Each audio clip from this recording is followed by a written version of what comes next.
waxa marka hore ilaahay ayaa mahadle loogu mahadnaqo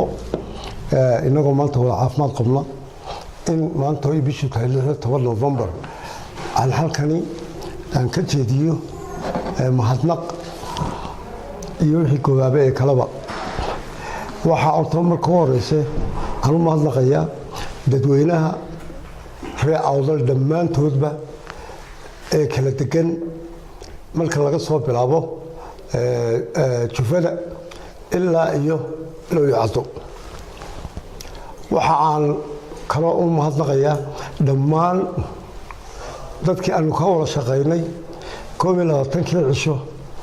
ee lagu jiray ololaha campaign-ka doorashooyinka dadkii la shaqeeyay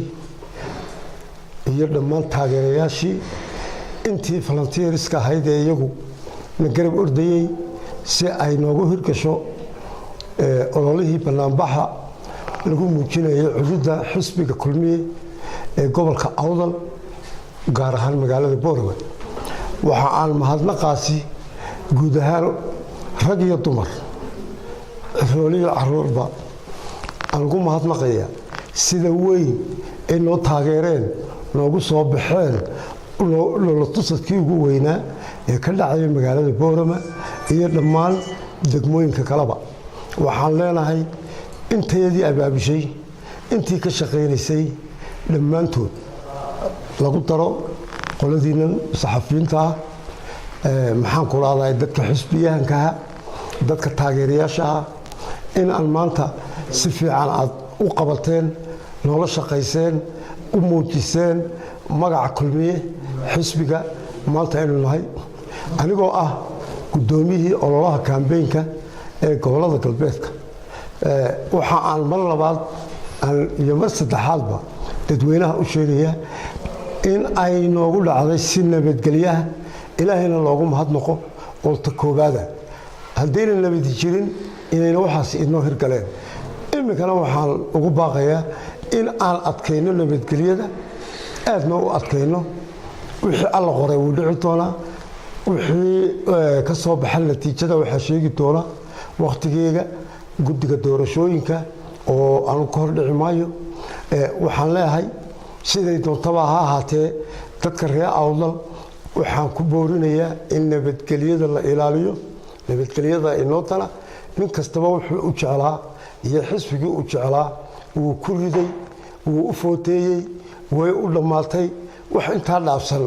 in dhibaato inooga timaado iyo in la isku qabsado iyo in maartay meesha ka bilaabmato looba baahna ha tusina dhalinyarta iyo dadka yaryar in aan urxuma galino calal xuma galino inaynu walaalka walaalnahay laakiin waxaan ku kala duwan tahay ay noqoto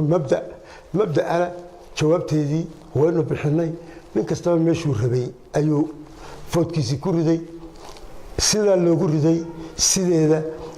quruxda badnayd ee maanta adduunyadu naga soo dheehanayso ee ku doonayno mustaqbalka dalka siiba dadka dhalinyarta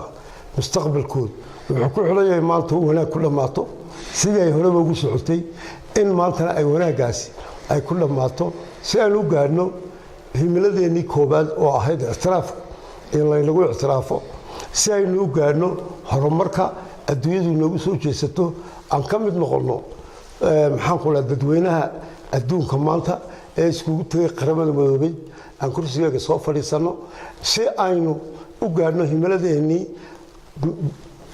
kaabayaasha dhaqaalaha oo ay ku xiran tahay inagu saan u shaqaysanay dadaalkeena maanta waxay ku xiran tahay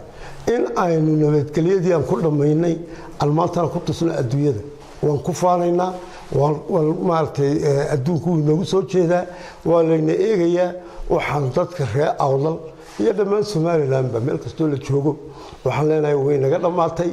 waxaynu sugaynaa waa natiijada kii alla siiyo ayaa kursiga ku fadhiisan doona ilaahay idankiina way soo bixi doontaa ilaa bisha 18keeda waanu naawuleynaa waanu sugaynaa